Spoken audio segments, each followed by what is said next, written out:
Sizin statistika daha qorxuducudur. Əslində yaxşıdır. Qorxuduruqsa deməli müəyyən bir səhvlərdən çəkindirmək niyyətimiz var.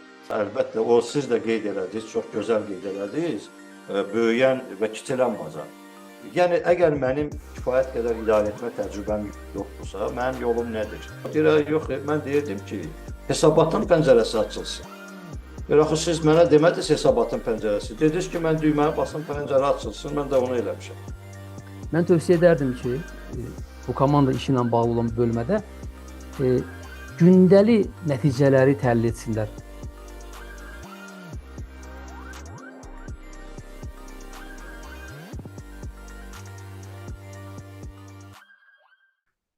Salam aleyküm, hər vaxtınız xeyir, xoş gördük əziz izləyicilər.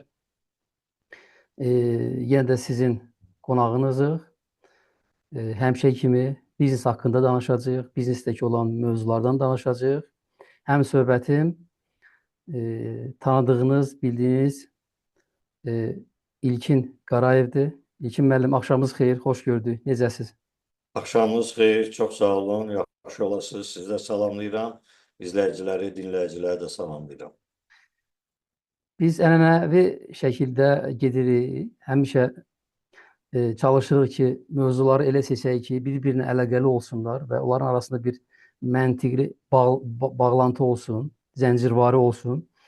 Bizim artıq 2 görüşümüz olub. Görüşlərin birincisində biz biznes ideya haqqında danışdıq. Yəni, sahibkarlıq fəaliyyətinə başlayanda ilk növbədə ideya olmalıdır ortada. Sonra o ideyanı kağızın üzərinə köçürmək üçün, onu həm özün üçün, həm investorlar üçün, həm komanda yoldaşları üçün açıqlamaq üçün biznes plan hazırlanır, kağıza köçürülür və onun əsasında müəyyən işlər görülür ki, əlbəttə ki, dəqiq detallı yazılmaqdan söhbət gedir. Həm komanda yoldaşlarını o ideya ətrafında birləşdirmək bizdə bir şans olsun. Həm eyni zamanda əgər müəyyən şəxslərə, partnyorlara, investorlara təqdim etmək üçün, onları da biz ideyamız ətrafında birləşdirmək üçün, müəyyən resursları onlardan cəlb etmək üçün əlverişli bir deməli hala gətiririk o sənədi. Bugün isə 3-cü mövzumuzda biz bir addım da irəli gedəcəyik inşallah. Mövzumuz ilk 12 ayda, yəni ilk ildə biznesi necə ayaqda saxlamaq lazımdır. Nəyə görə 12 ay, nəyə görə ilk 1 il məsələsi belə xüsusi vurğulanır bizim mövzumuzda? Ona görə ki, mövzu statistikaya söykənir. İlkin müəllim, siz yaxşı bilirsiniz ki, belə bir statistika var. Açılan bizneslər ilk ildə 25-30% bağlanır. Növbəti 5 ildə isə onların 50% artıq olmur ortada. Və sonraki 10 ildə bizneslərin 65-75% artıq sıradan çıxmış olur. Yəni, faizlər də bizə bir dəhşətli statistikanı göstərir. Rəqəmləri də çevirsək, biz görürük ki, ilk ildə 4 biznesdən biri sıradan çıxır. Artıq meydanda 3 biznes qalır. 5 ildən sonra isə ikisindən biri qalır. 10 ildən sonra isə 3-ündən biri qalır. Yəni, bu dərəcədə təhlükəli bir deməli oyundur biznes qurmaq, təhlükəli bir çağırışdır. Ümumiyyətlə, sahibkar çox ciddi şəkildə düşünməlidir ki, ilk 12 ayda nə işləri görməlidir və ələxüsusdəki nə işləri görməməlidir. İndi biz mövzuda inşallah bunları açarıq sizlə bərabər. Hansı işləri görməməliyik ki, biz 12 ay ərzində doğrudan da ayaq üstə qala bilək və o mənfi statistikaya düşməyək. Onu da qeyd etmək istəyirəm. Ola bilsin, gənc sahibkarlar bizə baxır İlkin müəllim. Onlar düşünə bilərlər ki, bu statistikadır, həyatda, reallıqda tamam başqa bir şeydir. Mən onları necə deyərlər qınamıram. Nəyə görə? Ona görə ki, bizim gözümüzün önündə bizim üçün çəkilən nümunələr yalnız o sağ qalan bizneslərdir. Heç kəsin o sağ qalmayan və yaxudsa aradan gedən, bağlanan bizneslər haqqında bir məlumatı yoxdur, adları da yoxdur yeri gəlmişkən. adları olan bizneslər o həmin sağ qalan bizneslərdir. Ona görə də onlara baxanda çox güman ki, təəssürat elə yaranır ki, biznes qurmaq asandır, onu ayaqda saxlamaq çox asandır. İnşallah belə statistikanın açıqlanmasından sonra biz sizinlə inşallah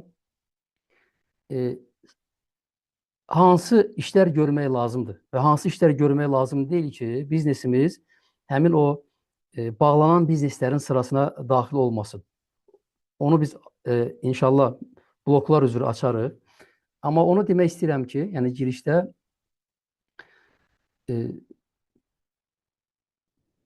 biznesi 12 ayda ərsəyə gətirib müəyyən bir yerə çatdırmaq uşaq böyütmək kimi bir şeydir.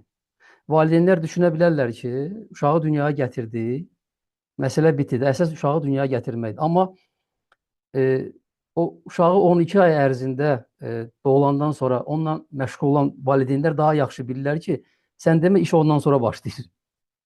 Gecə oyanmaq lazımdır. Böyüdükcə, yəni Bəli. valideynlər onu da yaxşı bilirlər ki, uşaqlar böyüdükcə onların qayğıları da özü ilə bərabər böyüyür. Bəli, tamamilə doğrudur.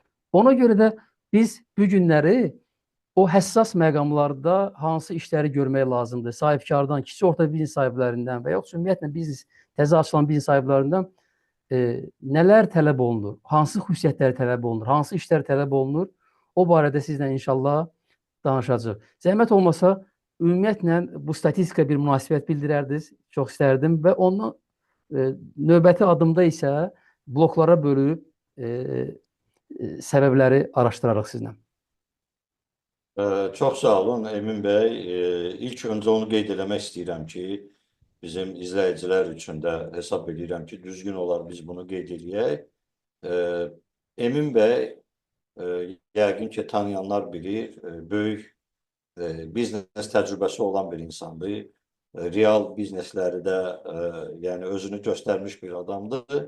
Mən də indi az-çox öz belə deyək, biznes məsləhətçi peşəmə görə çoxlu bizneslərin, yəni belə deyək də, bu və ya digər mənada içini görmüşəm, hansısa bir təmasda olmuşam, onların səhv düzgün addım atmadıqlarını şahidi olmuşam və s. Yəni biz demirik ki, təbii biz idealıq, hamımız səhv eləmişik və bizim də bölüşdüyümüz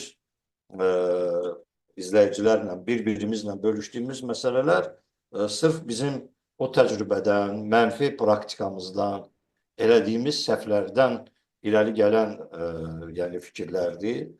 Çünki əks təqdirdə yəni biz də deyə bilərik ki, filan kitabı oxusam və yaxud filan mənbəyə müraciət eləsəm, burada hamısı yazılıbdır. Amma yəni bunu da təbiidir ki, 10 nəfər eyni kitabı oxuyub, amma eyni cürdə başa düşmür deyə.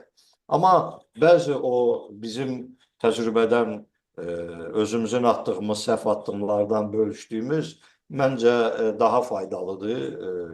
Yəni bizim dinləyicilər üçün və ona görə də sizdən də xahiş edəcəm, özüm də çalışacağım ki, daha çox o bizim təcrübəyə əsaslanaq. O ki, qaldı mövzuya. Mövzu çox maraqlı mövzudur. Yəni biznesin ilk ili və sizin də bayaq gətirdiyiniz statistikalar. Onunla bağlı mən qeyd eləmək istəyirəm ki, biz görüşlərimizdə müxtəlif statistikalar gətirə bilərik.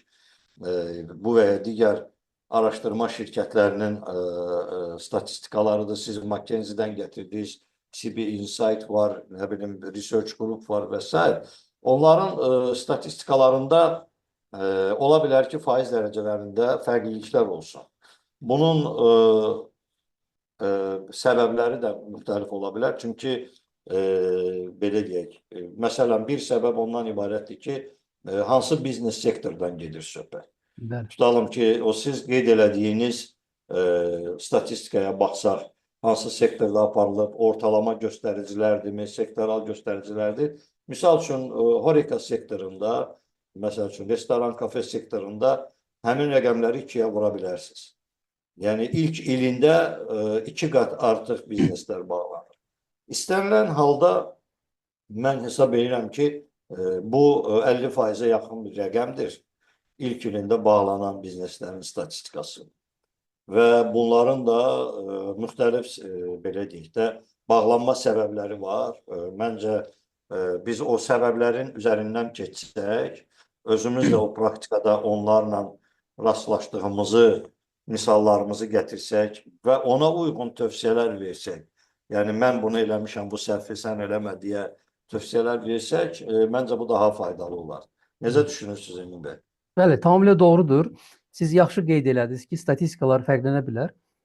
Siz dediniz ki, sektora görə, hətta ölkəyə görə ola bilər. Tamamilə Ölkədəki belədir. o mühitə görə, biznesə olan deməli dəstək və yoxsa qeyri-dəstəyə görə görürsüz ki, statistika fərqlənir. Ona görə bəli, ümumi götürəndə qeyri-legal statistikaları nəzərə alsaq, əlbəttə ki, vəziyyət daha acınacaqlıdır. Ona görə də sizin statistika daha qorxuducudur. Əslində yaxşıdır. Qorxuduruqsa deməli müəyyən bir səhvlərdən çəkindirmək niyyətimiz var. Bəli, biz deməli belə eləyək də. Əsas məsələ odur ki, bizim izləyicilər rahatlıqla bizim verdiyimiz məlumatları həzm edə bilsinlər, qəbul edə bilsinlər və hətta tətbiq edə bilsinlər. Yaxşı olar ki, biz bloklara bölək. Sahibkar ilk 12 ayda müştəri münasibətlərində hansı işləri görməlidir ki, o mənfi statistikaya düşməsin? Sahibkar komanda ilə bağlı hansı işləri görməlidir ki, o mənfi statistika onun deməli onu yaxalamasın. Sahibkar məhsulla bağlı hansı işlər görməlidir? Marketinqlə bağlı hansı işlər görməlidir? Satışla hansı bağlı? Bunlar müxtəlif istiqamətlərdir. Məncə bloklara bölsək, artıq hissə-hissə daha rahat bizim izləyicilər biz anlayarlar. Sizə hansı istiqamət rahatdırsa, ilk növbədə və yoxsa hansını əsas görürsünüzsə, oradan başlaya bilərsiniz.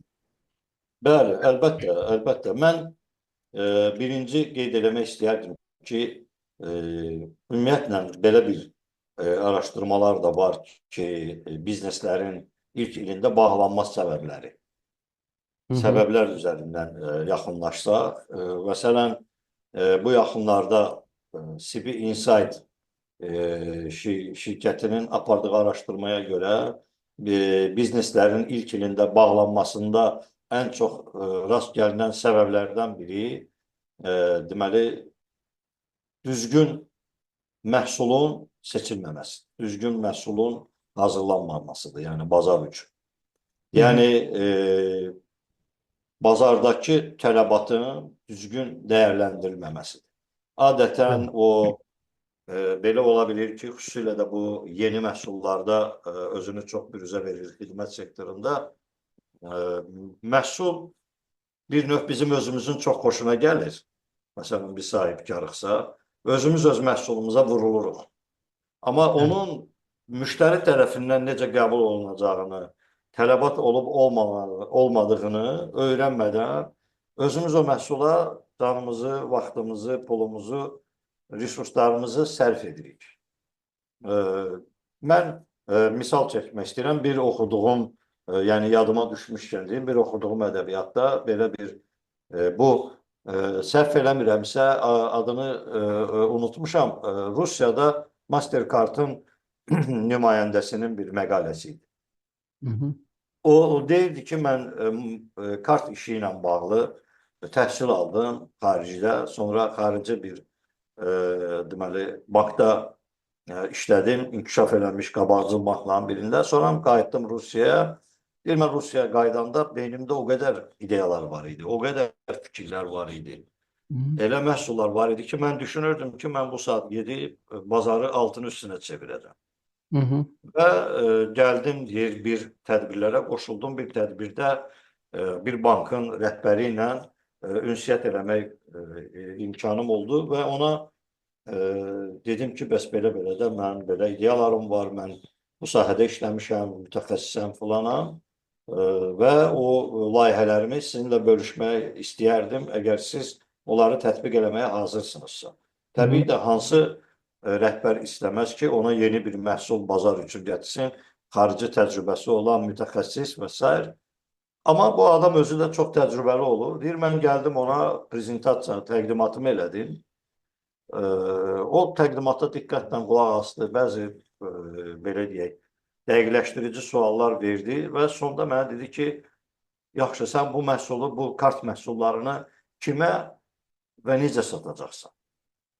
Hı. Mən ona deyirdim ki, ya, bu məhsul bazarın belə deyək də, o qədər yenilikçi bir şeydir ki, bu o qədər istehlakçıya lazım olan bir şeydir ki, bunu heç satmaq lazım deyil. Bunu elə bazara çıxaran kimi Hı. məhsul özünü satacaq. Bəli. O mənə dedi ki, yaxşı, gəl tələsməyək. Təklif elədi ki, belə bir şey eləyək. 3 kart məhsulu var idi. Mən hesab edirdim ki, onların imkanları unikaldır və bazarda heç kimdə görmədiyimiz bir şeydir. Gəl dedi, hər biri üçün 2 fokus qrup eləyək. Hı -hı. Yəni sənin nəzərdə tutduğun müştəri profili, müştəri portretini əks etdirən insanları həmin fokus qruplara cəlb eləyək. Və o müzakirə üçün bu sualları belə deyək, müəyyən eləyək və müzakirəyə buraxaq ki, görək onlar istehlakçı kimi buna necə qiymət verəcəklər. Deyir ki, inanın ki, o fokus qrupların nəticələri mənim bütün fikirlərimi alt-üst elədi. Yəni, bu nöqteyi nəzərdən məhsulun yalnız mənim xoşuma gəlməməlidir. O, müştərinin xoşuna gəlməlidir. O, Dale Carnegie dediyi kimi ki, mən qaymaqlı çiyələyi çox xoşlayıram, amma balıq tutmağa gedəndə özümlə soxulcan aparıram, çünki balıq soxulcanı xoşlayır. Yəni, o nöqteyi nəzərdən əsas səbəblərdən biri budur. Bu riskləri azaltmaq üçün nə etmək olar? Birincisi, hansısa bir ən azından yeni başlayan sahibkarın çox pulu yoxdur, bəzi bir araşdırmalar aparmaq, müəyyən bir pul xərcləmək, hansısa məlumatları özünün toplamağa çalışması, daha təcrübəli bu sahədə imkanı, təcrübəsi olan imkan daxilində tanışlar vasitəsilə məlumat toplanması və yaxud belə bir yanaşma var, Customer Development Products deyirlər, yəni müştəri məlumatına əsaslanan hazırlanmış məhsul, yəni müştərinin istədiyi məhsul. Bundan daha çox yaralanmaq, yəni potensial müştərilərdən bir sorğu keçirmək, necə görmək istəyərdiniz, neçəyə alardınız? MVP, məhsulun MVP halına gətirmək. Tamamilə. Yəni, məsəl üçün, bax, mən səbəblərdən biri kimi bunu qeyd edərdim və yəqin ki, sizin də əlavələriniz var təcrübədə. Bazar tələbatını araşdırmaq, bəli, bu çox vacib məsələdir.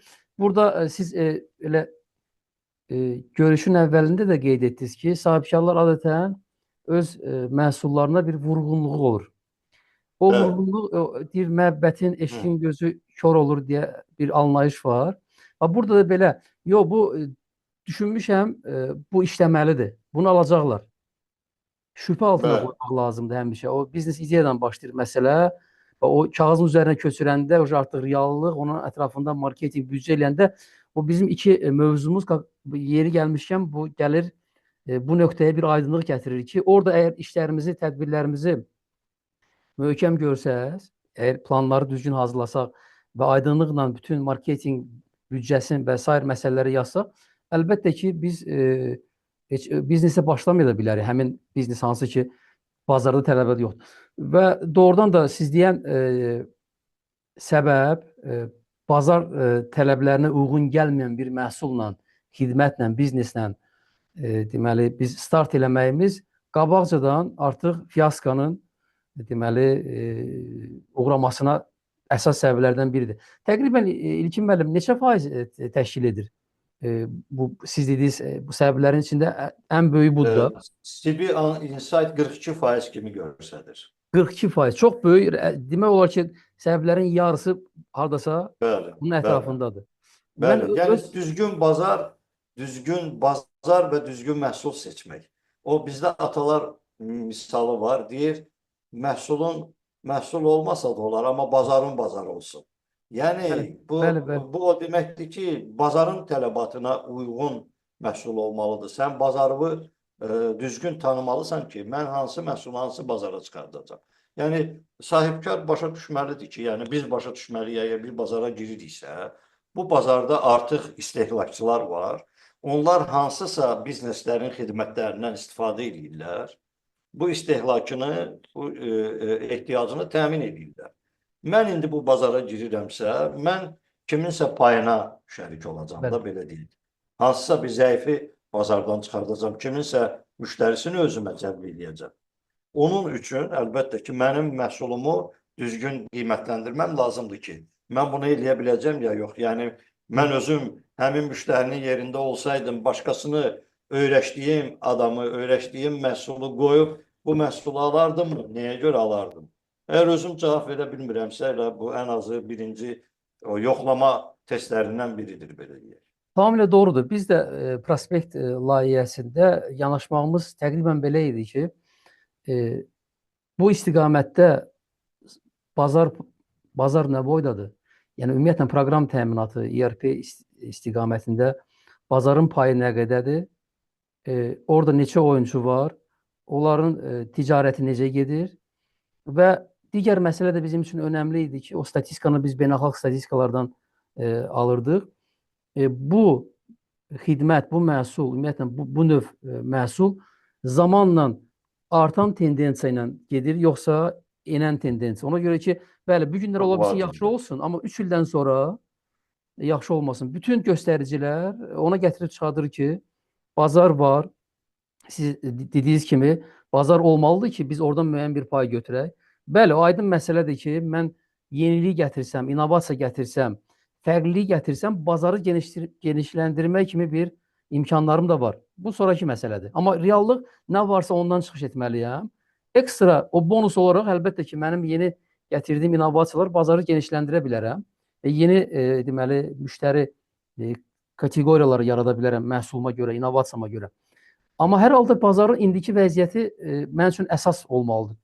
Və ən vacib məsələ də ki, müəllim, biz 3 ildən sonra nə olacaq? 5 ildən sonra nə olacaq? Ötən il necə olub? Ondan qabaqki illər necə olub? Və o artan xətti biz görürüksə, deməli nəsə burada var. Artıq başlamağa dəyər.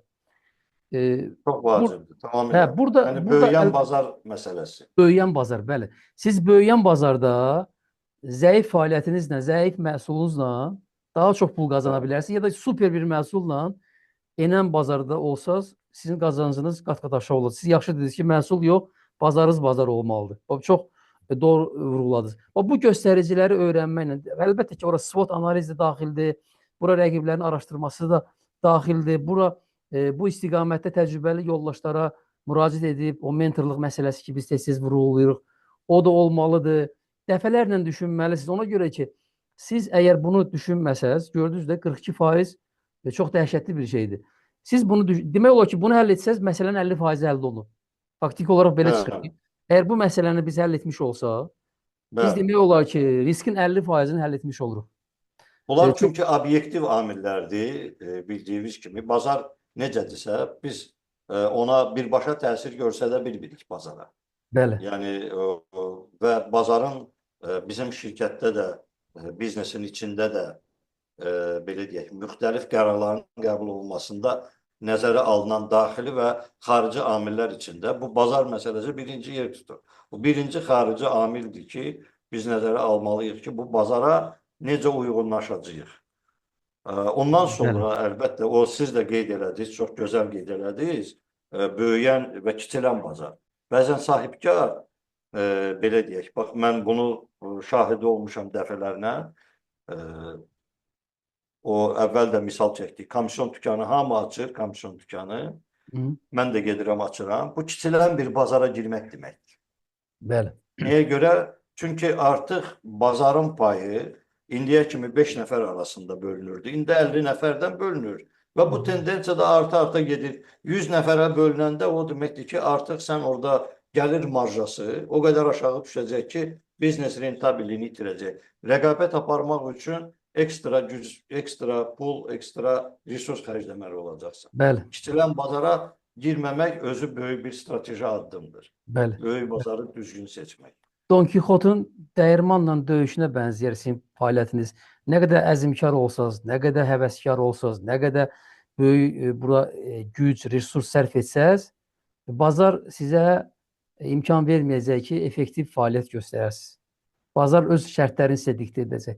Tamamilə doğru məsələdir. Növbəti məsələ İlkin müəllim hansıdır? Yəni 42% budur. Ondan sonra gələn hansı səbəbdir? Mən Şirkətlərin indi bağlanması. bütün digər səbəblərin hamısının o Business Insight faizlərini verməyib dərəcələrini, amma Aha. əhəmiyyət dərəcəsinə görə bölsək, mənim fikrimcə bu komandanın məsələsidir. Yəni təcrübə məsələsi. Düzgün biznesə sahibkar yeni başlayanda atdığı səhvlərdən biri nədir? O düzgün adam seçməlidir. Düzgün adamlara düzgün tapşırıqlar verməlidir. Onun resursuna, imkanlarına, bacarığına uyğun olaraq və necə deyərlər, burada necə deyərlər, sahibkar çox vaxt özü ola bilər yaxşı mütəxəssisdir, amma hələm sahibkarlıq xüsusiyyətlərinə tam malik deyil. Komanda formalaşdırmaq üçün bilirsiniz ki, liderlik və s. bu Karizma. ayrıca bir mövzudur. Burada yenə bunu saatla müzakirə eləmək olar ki, hansı xüsusiyyətlər mane olur liderə, hansı xüsusiyyətlər isə əksində onda mütləq olmalıdır ki, o istədiyinə nail ola bilsin. Yəni o sizin də bəzi əvvəlki görüşlərdə, çıxışlarda dediyiniz bir fikir mənim yadımda qalıb və mən də onu özüm üçün artıq istifadə edirəm bir insight kimi. O da ondan ibarətdir ki, yəni hər kəs özünə uyğun komanda formalaşdırır adətən. Yəni bu həyatda belədir. Yəni 100% elə. O adam da misal üçün o tutalım ki, şef poverdırsa gedir restoran açır. Yəni bizdə tez-tez rast gələn şeylərdən biri. Çünki bacardığı işdir. Deyir, mən əl qabiliyyətim var, mən nə bilim, mən Michelin ulduzlu restoranlarda nə bilim trening keçmişəm falan. Çox gözəl, sən yaxşı aşbazsan, amma o hələ sahibkar deyil. O gedir o biznesə başlayır, pul da qazanır, əlində imkanları da var, amma idarə etmənin incəliklərini, idarə etmənin təcrübəsini bilmir. Və o artıq biznesin içinə girəndən sonra indiyə qədər yaxşı belə deyək, aşbaz olduğundan, gördüyü işdən həzz alan adam ümumiyyətlə nə ki gördüyü işə, həyata belə deyək, marağını itirməyə başlayır. Artıq bütün o gündəlik qayğılar, problemlər hansını ki o gözləmirdi, bilmirdi. Yəni bu təbiidir ki, həm özünün, həm komandasının belə deyək, uyğun olması çox vacib amildir hesab edirəm. Bəli, tamamilə doğrudur. İndi komanda ilə bağlı mənim də təcrübəmdə bəzi məsələlər var. Mən indi bunları da istərdim fikrinizə əlavə edim. Komanda ümumiyyətlə həll edici məsələdir ilk 12 ayda. Həll edici. Yeri gəlmişkən statistikada da görəndə görürsünüz ki, yəni növbəti əsas səbəblərdən biri düzgün komanda olmamasıdır. Düzgün komanda nə deməkdir? Yəni komandanın düzgün olması nə deməkdir? Siz qeyd etdiniz, deməli komandada iş bölgüləri doğru aparılmalıdır. Hər kəs bilməlidir nə ilə məşğul olmalıdır. Ən vacib məsələ ilk gündə siz əgər bir biznesə başlayırsınızsa, o biznesin bir sosial yükünü də müəyyənləşdirməlisiniz, ideoloji yükünü də müəyyənləşdirməlisiniz. Ona görə ki, ideoloji bir məsələ olsa, siz insanları daha çox ruhlandırmış olarsınız. İlk 12 ayda siz yaxşı qazanc haqqında düşünməməlisiniz. Onsuz da mümkün deyil, düşünsəz də belə. Burada yalnız insanların motivasiyası maddi yox, mənəvi motivasiya daha üstünlük təşkil edir. Mənəvi motivasiya yalnız və yalnız biznes ideyanın cəmiyyətə, dünyaya verəcəyi dəyərlərdən söhbət gedir. Bu yerdə çox vacibdir ki, əgər güclü insanları cəlb etmək istəyirsə, biznes ideya özü də bir dəyərlərə sahib olmalıdır. Tək pul qazanmaq yox, eyni zamanda həyatın müəyyən bir hissəsini, müəyyən bir tərəfini yaxşılaşdırmaq üçün hazırlanmalıdır. Belə olduğu halda insanlar o 12 ay ərzində yaxşı gəlir olmadığı bir dönəmdə daha yaxşı çalışırlar, normadan artıq çalışırlar hətta deyərdim və o çətinlikləri də çox az hiss edirlər. İdeologiya məsələsi çox önəmlidir. İkinci məsələ deməli komanda ilə bağlı odur ki, sahibkar oratorluq deməli qabiliyyətinə malik olmalıdır. Fikirlərini Natikliyi net olmalı. şəkildə izah etməyə çalışmalıdır. Öz fikirlərini komanda yoldaşlarına çatdırmalıdır. Onun səsi, onun cümlələri, onun fikirləri insanları ruhlandırmalıdır. Əgər siz bunu edə bilmirsinizsə, siz demək olar ki, bir 30% öz resurslarınızı deməli itirmiş olursunuz. Ona görə ki, o 20-30% resurs məhz o ideoloji resursdur. Sizin o fikirlərdir, sizin o emosiyalardır. İnsanlarda emosiya yaratmağı bacarmalısınız. Yəni xarizma söhbəti var da, liderlik xüsusiyyəti var. Siz çox yaxşı orada qeyd etdiniz. Bəzi sahibkarlar işə başlayanda, sahibkar indi o da tərif özü də sual altındadır. Siz deyirsiniz işə təzə başlayanda o bir il ona sahibkar demək olar yoxsa yox. O da bir sualdır. Ona da cavab tapmalıyıq. O mütəxəssislikdən irəli gələn bir məsələ kimi buna yanaşır. Deyir ki, bəli, mən bunu yaxşı bacarıram. Bunu necə hazırlanmasını bilirəm, bunu necə qurulmasını bilirəm və bu istiqamətdə biznes aça bilərəm. Bəzən də mütəxəssislər insanlarla işləyə bilmirlər komanda məsələsinə gələndə. Onlar daha çox fokus olunurlar məhsulun özünə. Belə olduğu halda İlkin müəllim, mən düşünürəm ki, biz tövsiyə edərdik ki, komandanın işləyə biləcək bir partnyor, bir şəriklə işə başlasın. Çox doğru deyirsiniz. Yəni baxın, yeni işə başlayan sahibkarın təcrübəsi də yoxdur. Ola bilər dediyim kimi, mütəxəssis kimi təcrübəlidir, amma sahibkar təcrübəsi yoxdur. Bəli. Bu da ayrı bir mövzudur. Biz bu mövzunu da gələcəkdə mən hesab edirəm ki, maraqlıdır və bizim dinləyicilər üçün də maraqlı olar. Yəni, əgər mənim kifayət qədər idarə etmə təcrübəm yoxdursa, mənim yolum nədir? Ya mən partnyor kimi təcrübəli bir adamı dəvət eləməliyəm, düzdürmü? Ya mən biznes məsləhətçi dəvət eləməliyəm, hansısa mərhələlərdə. Tutalım ki, mən bilmirəm, uçot sistemini necə qurmalıyam. Məsləhət şirkətinə müraciət edirəm, deyirəm ki, mən uçot sistemi qurmaq istəyirəm. Bunun ERP-si varmı, yoxdurmu? Məsələn, sizə yəqin ki, müraciət edənlərin əksəriyyəti sırf yeni başlanan bizneslərdir. Çünki biznesin gələcək uğurunun təməli birinci bir ildə qoyulur. Bəli. O, birinci bir ildə sahibkar hazır olmalıdır ki, o gecə-gündüz yorulmadan çalışmalıdır. Bünövrə Ruhdan qurulur. düşmədən çalışma. Bəli. Çünki sən bünövrədə 1 millimetr elədiyin səhv 10-cu mərtəbəyə tikəndə, 10-cu mərtəbəyə çatanda metrə yarım olacaq. Yəni, onun üstünə tikə bilməyəcəksən. Biznesdə də belədir. Yəni, sən bu fundament vaxtı o qədər enerji, düşüncə, hər tərəfli əziyyətinə qatlanmalısan. Bu gecə-gündüz bunları ölçüb biçməlisən, düzgün planlamalısan ki, o yuxarı mərtəbələrə çıxanda biraz rahatlanasan. O biznesinin, əziyyətinin bəhrəsini görə biləsən. Onun üstündə istədiyin mərtəbəni tikə biləsən. O nöqteyi nəzərdən, əgər mənim təcrübəm yoxdursa, dediyim kimi, ya partnora müraciət edirəm, ya biznes məsləhətçiyə. Bizdə çox az səviyyədə müraciət olunur. Coachlara müraciət edirlər, xaricdə statistika görsənir. Və yaxud da biz də sizlə dedik, mentorlara müraciət edirlər, təcrübəsi olan adamlara. Xaricdə çox geniş yayılıb direktorlar şurası yaratmaq və ora kənardan təcrübəli mütəxəssis cəlb eləmək. Mən özüm düzdür Azərbaycanda bir neçə şirkətdə direktorlar şurasında, müşahidə şurasında olmuşam.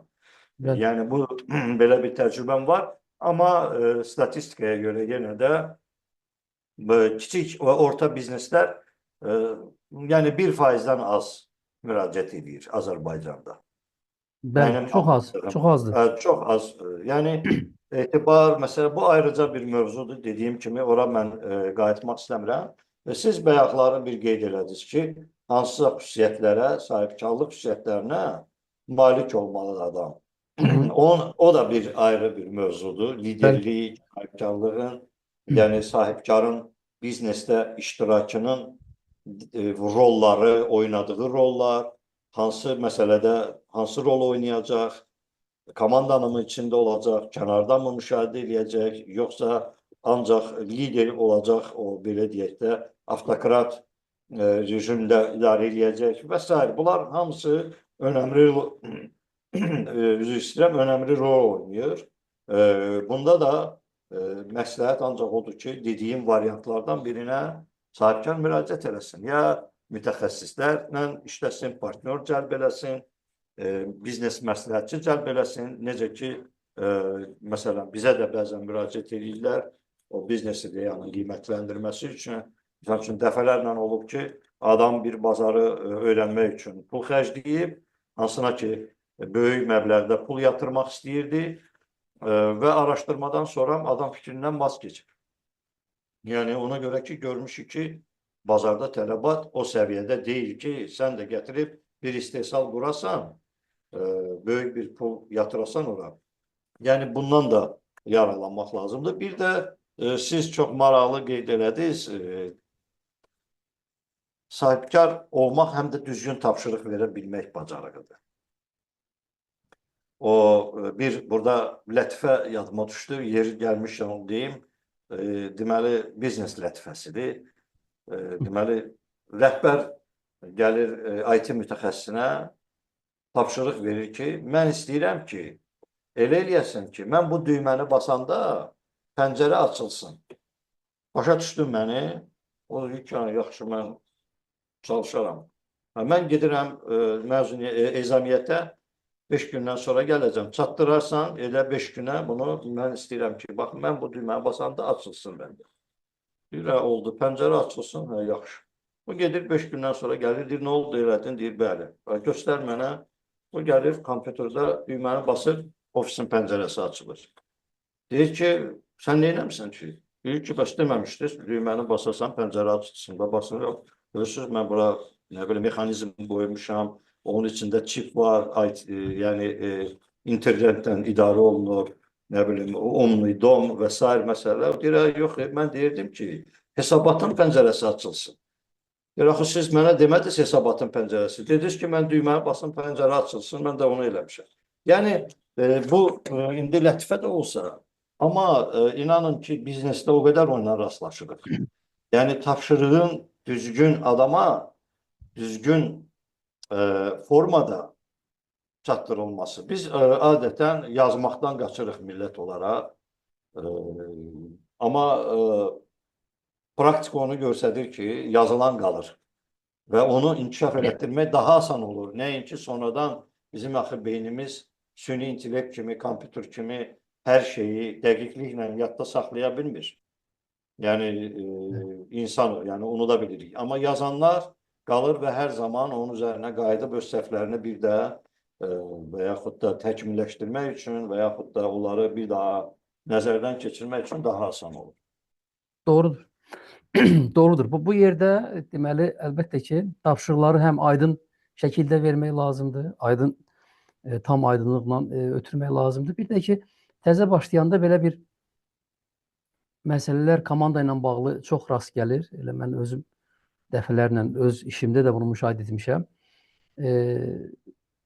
Qənaət edirik və yaxudsa bu adam daha yaxşı bacarır adı ilə bir adama aid olmayan məsələləri də ötürürük.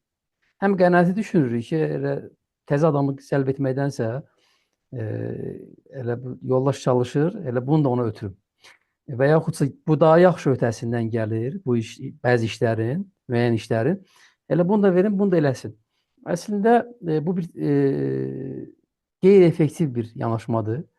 Mən öz səhvlərimdə onu dəfələrlə görmüşəm və o əməkdaş hansı ki, müəyyən işləri çox keyfiyyətli yerinə yetirirdisə, biz ona aid olmayan işləri də ona ötürəndən sonra o keyfiyyətli yerinə yetirən işlərin də keyfiyyəti çox aşağı düşür.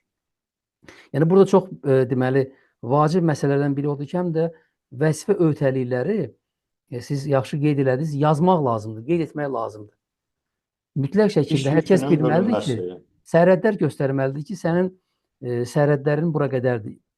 Məsuliyyət sərhədlərin, işlərin sərhədləri və elə olduğu halda sizin tapşırdığınız işlər daha effektiv və vaxtında icra olunacaq.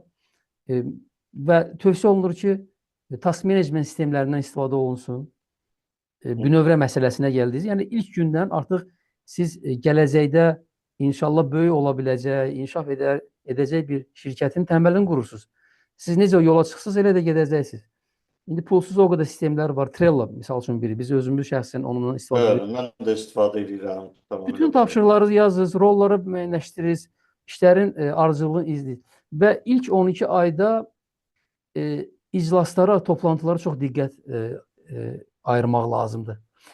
Toplantı mədəniyyəti özü mənim gördüyümə görə, yəni mən müşahidə etdiyimə görə şirkətlərdən adətən 3 ildən, 5 ildən sonra artıq formalaşır. Bu çox gecdir. Mən düşünürəm İlkin müəllim, çox gecdir. Tamamilə. Biz gərək əgər biznesi 12 ay ərzində ayağa qaldırmaq istəyiriksə və o müsbət statistikaya daxil etmək istəyiriksə, bizim toplantılar gündəlik olmalıdır. Biz hər gün komanda ilə, indi kiçik komanda olur da adətən start eləyəndə 5, 10, bundan artıq olmur. Biz hər günün nəticəsini müzakirə etməliyik. Yəni orada korreksiya, biz bunu saxlayaq, bir aydan sonra toplanaq, bunu müzakirə eləyək və təzə qərarlar qəbul edək. Bu böyük bizneslərin xüsusiyyətləridir, yoldaşlar. Strategiyanı aylıq, illik, həftəlik, mən bilmirəm, kvartal, rublu, 6 aylıq edir. Kiçik biznesdə mütləq şəkildə hər gün korreksiya olunmalıdır. Ona görə ki, siz yola çıxmısınız, bu yol hələ bəlli deyil, doğrudur yoxsa səhvdir. Böyük bizneslər artıq yollara çıxıb, onlar öz yollarını müəyyənləşdiriblər. Onlar 3 aydan bir də görüşə bilərlər. Ayda bir də görüşə bilərlər, həftə bir də. Amma mən tövsiyə edərdim ki, bu komanda işi ilə bağlı olan bölmədə gündəlik nəticələri təhlil etsinlər. Biz bu günlərə nə etdik? Nəyə nail olduq? Hansı məsələləri həll etdik? Hansı məsələ açıq qaldı? Bu hansı problemlərlə üzləşdik? Və artıq sabah biz artıq korreksiya etmiş şəkildə qərarlarımızı icraya göndərməliyik. Yəni bunu həftələrlə gözlətmək mümkün deyil. Yenə də körpü uşağı misalında deyirik də. Biz əgər bir 10, 15, 20 yaşlı bir uşağın müəyyən bir xəstəliyi varsa, bir həftədən sonra həkimə aparsaq problem olmaz. Amma o körpü uşaq ki var, bir həftə dünyaya gəlir, bir ayda dünyaya gəlir, onu bir gün belə geciksək, o faciə ilə nəticələnəcək onun səhhəti ilə bağlı. Bu da belədir. Buna görə biz gündəlik korreksiya etməliyik. Tamamilə doğrudur. Çünki birinci ilində bayaq da qeyd elədiyi şirkətin immuniteti formalaşır. Bəli. O, siz də çox gözəl misal çəkdiniz. Bu, yeni anadan olan uşağı nəzarətsiz qoymaq olarmı? Bəli. Onun dili ağzı yoxdur ki, desin ki, mən acmışam, mənim oram ağrıyır, mənim buram ağrıyır, deyə bilmir. Ancaq biz onu birbaşa içində, yəni biznesin içində olaraq, yəni uşağın yanında gündəlik onlayn davamlı nəzarət. Hə, müşahidələrlə biz uşağın əhvalından bilirik ki, yaxşıdır, pisdir, harası ağrıyır, acdır, yoxsa nədir? Çünki 6 ayına qədər uşaq danışa bilmir, öz problemini də deyə bilmir. Emosiyalarını ancaq biz gərək onunla o qədər ünsiyyətli olaq ki, o həm də məsuliyyəti də bilmir. Nəyin yaxşı, pis olduğunu da bilmir. Yəni, özünün təhlükəsizliyini təmin edə bilmir. O zaman necə onu nəzarətsiz bıraxmaq olar? Heç cürə. Biznesdə də belədir. O birinci ilində sahibkar biznesinin gecə-gündüz içində olmalıdır. Yəni, ancaq bir tərəfi də var. Bunu da qeyd eləmək lazımdır ki, yəni bu komanda işində rast gəlinən problemlərdən biri siz dediyiniz ki, işi bacarana yükləyirlər həmişə də, belə deyək. Amma bəzən də tez-tez rast gəldiyimiz, mən özüm də keçmişəm bundan, bir çox işi falan eləyə bilməzlər. O mütəxəssis bahalıdır, onu da mən özüm eləyərəm, bunu da mən özüm eləyərəm. Yəni, bir də ayılırsan ki, sən ancaq bu operativ işlərin içində elə itib batmısan ki, sən heç biznesinin o indikatorlarını belə izləyə bilmirsən ki, mən necə gedirəm, yaxşı mı gedirəm, düzümü... Qabağı görə bilmirsən. Görə bilmir. Heç qabağa baxmağa vaxtın olmur. Çünki sən ayağının altındakı problemlərlə məşğul olursan ancaq. Qabağa baxa bilmirsən. O nöqteyi nəzərdən çox vacib xüsusiyyətlərdən biri sahibkar üçün səlahiyyətləri ötürmək bacarığı. Yəni, qorxmamaq ondan bir növ o bacarmaz deyə. Mən hesab edirəm ki, mən görmüşəm ki, inanın, mən düşünmüşəm ki, bu bacarmaz, fikirləşmişəm, amma adamı yaxşı tanımadığıma görə demişəm ki, bir yoxlayım da verim. Bir dəfə, iki dəfə başa salmışam, adam sual verib, yəni doğrudan da əgər adam o belə deyək də, Rusca izobretательный deyirlər. Yəni kvadratdan kənar çıxmaq bacarığı varsa, düşünmək bacarığı varsa, həmin adam məni heyrətləndirib, mənim görmədiyim, hələ bilmədiyim şeyləri də o eləyib mənim üçün. Yəni səlahiyyəti ötürmüşəm və ondan sonra sevinmişəm ki, nə yaxşı mən bunu elədim. Mən özüm elə bu cür davam edib gedəcəkdim. Amma onun vaxtı var deyə onun içində işləyib, onu daha effektiv şəkildə icra edir, nəinki mən edir. Tamamilə Ona doğru. görə səlahiyyəti ötürməkdən qorxmamaq lazımdır. Əksinə, böyümək üçün əsas məsələlərdən biri budur, düzdür. Nəzarət eləmək şərti ilə, audit eləmək şərti ilə və bəzən də o biznesdə, komanda məsələsində Azərbaycanda tez rast gəldiyimiz məsələlərdən də biri tanış, biliş, qohum, əqraba ilə işləmək. Bu da əlbəttə ki, bəzən negativ hallara gətirir, çıxarır, yaxşı deyil, onu ona demə, bunu işdən çıxartma, bunun maaşından kəsmə, vəzifəsini aşağı salma, nə bilim, filan kəs müəllimin adamıdır. Bunlar da biznesə mane olan səbəblərdəndir. Yəni, komandanın işində bəlkə də ayrıca bir mövzu kimi müzakirə eləmək olardı, amma indi bu mövzu çərçivəsində məncə kifayət qədər toxunduq məsələyə. Bəli. Növbəti bloka keçməmişdən öncə elə sizin dediyiniz məsələyə də toxunmaq istəyirəm ki, istər-istəməz o sizin o çılğın ideyalarınızı həyata keçirmək üçün yad adamlar çox da uyğun gəlməyəcək. Bu normal bir şeydir. Yəni siz əlbəttə ki, ilk növbədə sinif yoldaşları, institut yoldaşları, qonşular, qohumların içində adam axtararsınız. Narahatçılıq yoxdur. Sadəcə olaraq bilməlisiniz ki, indiki o həssas dönəmdə daha çox etibarlı insanlar lazım ola bilər və siz ora müraciət eləsiniz, problem yoxdur. Zamanla onlar ya böyüyərlər, ya da ki, siz daha imkanınız olub daha peşəkarlarla onları əvəzləyə bilərsiniz. Yəni sizi qorxutmamalıdır ki, siz elə başlayanda peşəkarlara nə büdcə çatır, nə onları inandıra bilirsiniz komandaya cəlb etməyə. Etibar etdiyiniz, sizə güvəndiyi, siz onlara güvəndiyiniz insanlar varsa, amma əlbəttə ki, İlkin müəllimin dediyi məsələ var ki, inkişaf etməyə meyilli insanlar olmalıdır. Böyüməyə meyilli insanlar olmalıdır. Hansı ki, doğrudan da tək sizə görə şey yox, həm də bu işdə, bu istiqamətdə inkişaf etməyə, peşəkar olmaq bir həvəsi də var. Yəni tək sizə olan hörmətlə, tək sizə olan o güvənlə iş getmir. Eyni zamanda qabında da bir şey olmalıdır. Bizim Lori desək, qabında bir şey olmalıdır ki, siz onu davamlı şəkildə əməkdaşlar. Əks halda bir neçə aydan sonra, bir neçə ildən sonra yollarınızı ayırmalı olarsınız. Əlbəttə ki, o təcrübə də gedəcək, vaxtınız da gedəcək ondan bir yerdə.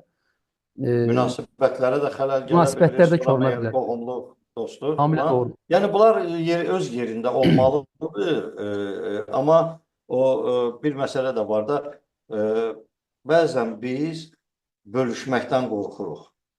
Məsəl üçün, mən düzdür, bütün bizneslərdə ola bilər, bu asanlıqla tətbiq oluna bilmir. İnsanları motivasiya eləmək üçün onları biznesə bir payda, nə bilim, satışdan faizmi, bonusmu şəklindəmi, nə bilim, səhmdara çevirmək şəklindəmi, hansısa bir formada biznesin inkişafında maraqlı olmasını motivasiya eləmək. Yəni, mən bəzi bizneslərdə hansında ki, imkan olub bunu tətbiq eləmişik, ancaq müsbət nəticələr olub. Hətta belə satıcılara da bonus verməyəndə, adi maaşla işlədəndə satıcı müştəriyə xidmət səviyyəsi bonus verəndə olduğundan daha aşağı olur. Doğrudur. Tamamilə doğrudur. Əla. İlkin müəllim, deməli biz növbəti bloka keçək. Mən düşünürəm ki, komanda ilə yanaşı bizdə iki önəmli blok var. Biri müştərilərlə olan münasibətdir. Müştəri münasibətləri. Buradan satışa da çıxmaq olar ayrıca bir blok kimi. Satış və marketinq məsələlərinə diqqət ayırma kimi məsələsi var. Amma müştəri münasibətləri, müştərilərlə iş düşünürəm ki, həlledicidir və daha bir blokda ki, məhsuldur, xidmətdir, məhsuldur. Hansı ki, biz biznesi onun ətrafında qurmuşuq, o ideya həmin məhsulun ətrafında formalaşıb. Bunlarla bağlı zəhmət olmasa biz danışaq. Müştərilərdən başlayaq. Mən bilirəm ki, sizin müştəri münasibətləri ilə bağlı çox ciddi təcrübəniz var. Siz hətta bir holdingdə o taksit kartların deməli hazırlanması ilə bağlı məşğul olmuşdunuz. Yadıma gəlir. Hətta Türkiyədən isə mütəxəssis cəlb etmişdiniz. O kartları istifadə, layallıq kartları da deyək də. Müştəri layallıq proqramı hazırlamış. Bəli. Bu da elə bu ilk 12 ayda bunun təməlini qurmaq düşünürəm vacibdir. Tam siz deyən kimi əlbəttə alınmayacaq, amma müəyyən işlər görmək lazımdır. O barədə istərdim biraz danışaq, məlumat verək ki, müştəri münasibətlərində, müştərilərlə olan əlaqələrdə hansı işləri görməliyik ki, bizi bu 12 ay ərzində ayaqda saxlasın. Çox vacib mövzudur Emin bəy. Siz maşallah bunu gündəlik işinizdə tətbiq edirsiniz. Onun əhəmiyyətini də, xeyrini də görmüsünüz yəqin ki. Və ən doğru yol da budur. Yəni belə bir deyim var da, müştəri yoxdursa biznes yoxdur. Nə istəyirsən sat, hansı xidmətlə istəyirsən məşğul ol, müştərin yoxdursa sənin biznesin yoxdur.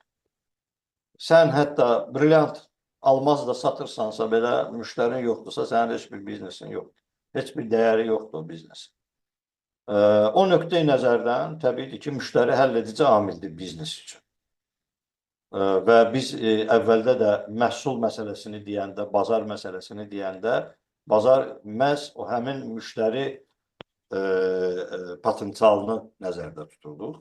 Müştərilərlə münasibətlərin idarə olunması mənim ən sevdiyim mövzulardan biridir. Əlbəttə ki, bununla bağlı təlimlərim də olubdur və praktikada da bu işlə çox sevə-sevə məşğul olmuşam. Çünki çox maraqlı sahədir. Çox maraqlı sahədir. O mənada ki, bayaqları da qeyd elədik, yeni bazara girəndə bazarın bazar olması üçün nə etməlisən? Bazarı öyrənməlisən. Bazarın nədir? Kimlərdir? Müştərilərdir də.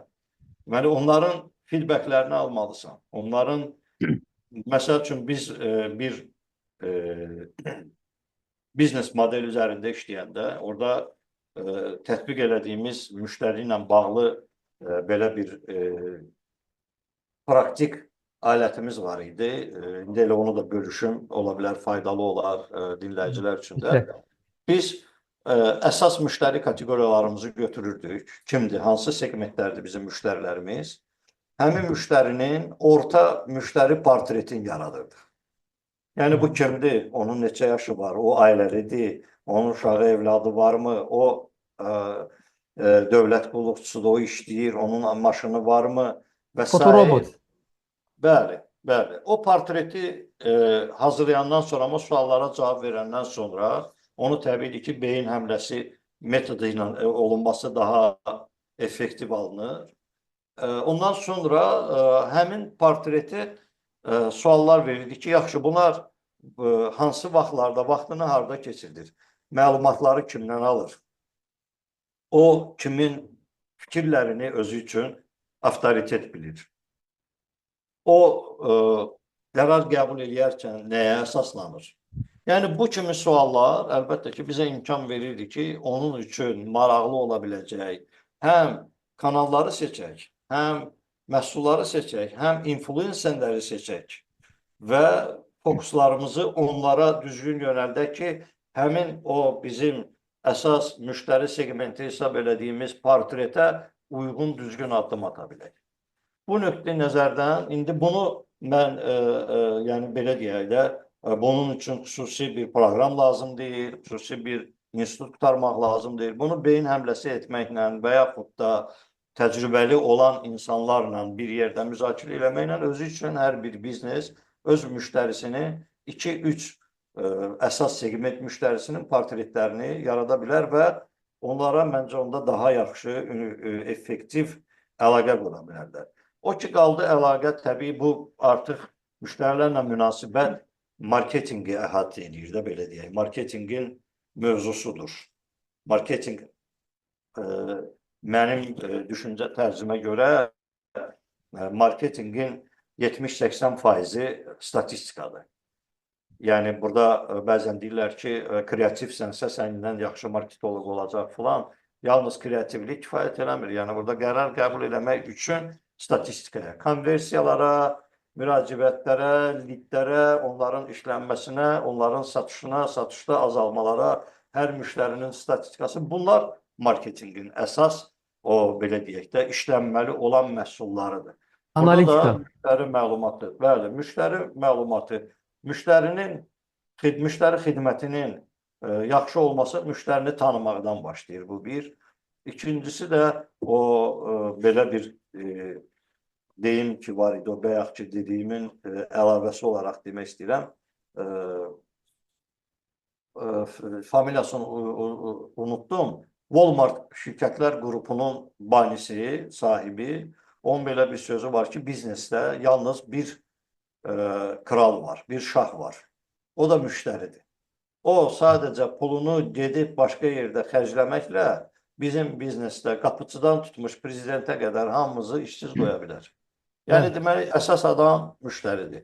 Yəni bu nöqteyi nəzərdən də əlbəttə ki, müştəri münasibətlərinin düzgün qurulması üçün müştəri məlumat bazası yaradılmalıdır. Müştəri məlumat bazası daim yerlənməlidir, daim onun üzərində.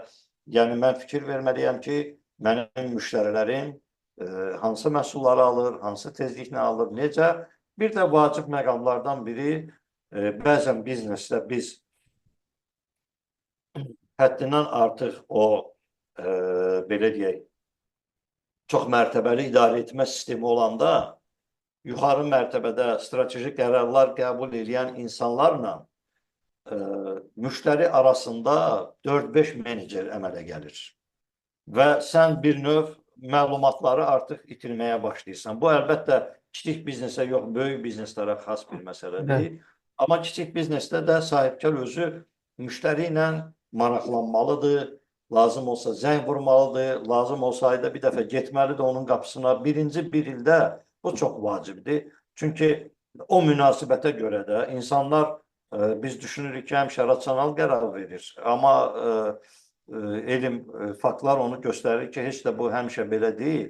İnsanlar çox vaxt emosional qərar verir.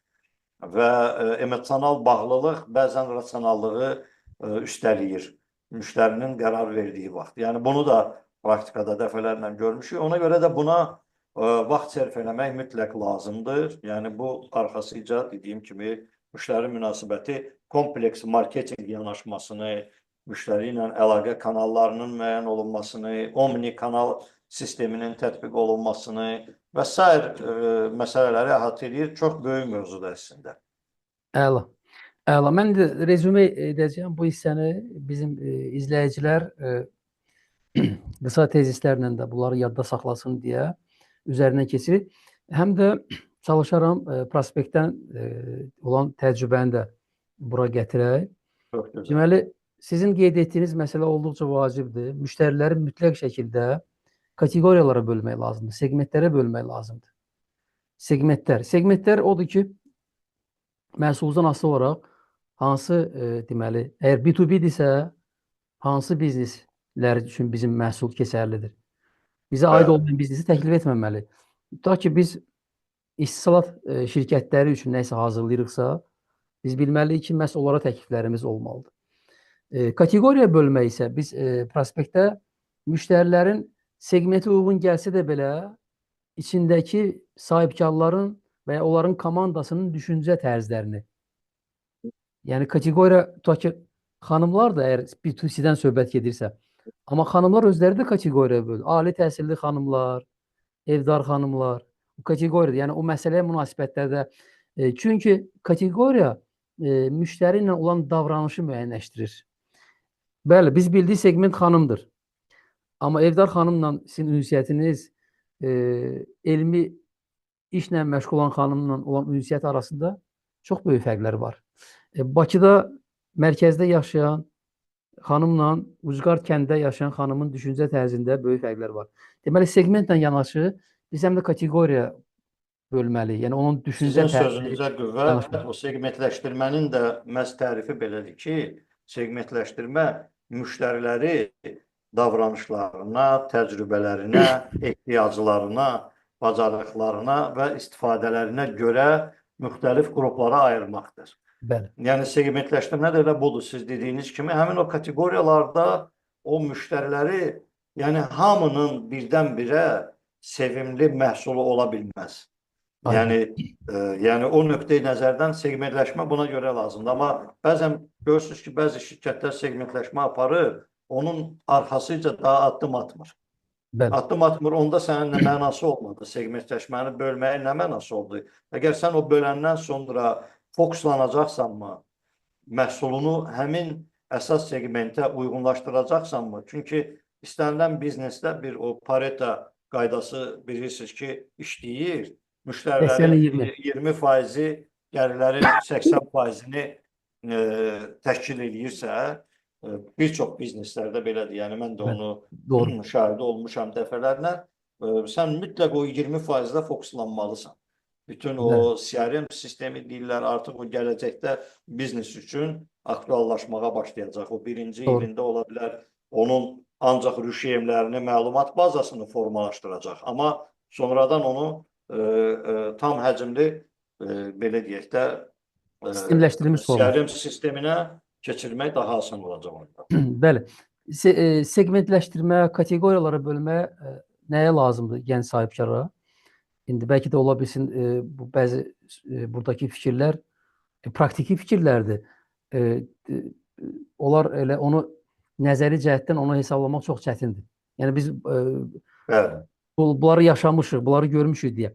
Segmentləşdirmə bizim təcrübəmizə görə sizin resurslarınızı doğru istiqamətə yönəltmək deməkdir. Tərifi budur. Segmentləşdirmə statistikanı korlamamaq deməkdir. Statistikanı korlamamaq nədir? Əgər mənə aid olmayan insana müraciət edirəmsə, mən imtina alıramsa və yaxudsa mənə yox deyirlərsə, yaxudsa mənim məhsulum pis deyirlərsə, bu ümumi statistikanı korlayır və sən bazar araşdırmasında nəticələri düzgün almaq üçün çətinlik çəkirsən. Mənfi statistikalara görə. Axı düzgün segmentdə getsəydin, statistika tamam başqa olardı. Daha yüksək səviyyədə. Və üçüncü vacib bir məsələ, hansı ki düşünürəm ki, bunu nəzərə alsa kiçik orta biznes sahibi, təzə start eləyən komanda ilə bağlıdır.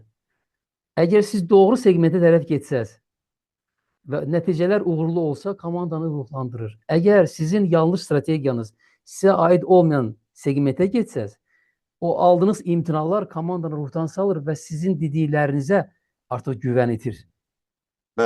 Yəni ki, məhsul zayıdır, yəni ki, ideya zəifdir, yəni ki, sahibkar özü deməli, ideoloji tərəfdən çox da güclü deyil, düşüncələri, irəli baxmağı yaxşı deyil. Ona görə segmentləşdirmə çox həlledici rol oynayır. Digər məsələ siz toxundunuz, deməli, məlumat bazası. Çalışmaq lazımdır. Bəli, CRM ola bilsin ki, təzə başlayanda elə də bir əlverişli olmayacaq, imkanınız çatmayacaq və yaxudsa onu işlədən.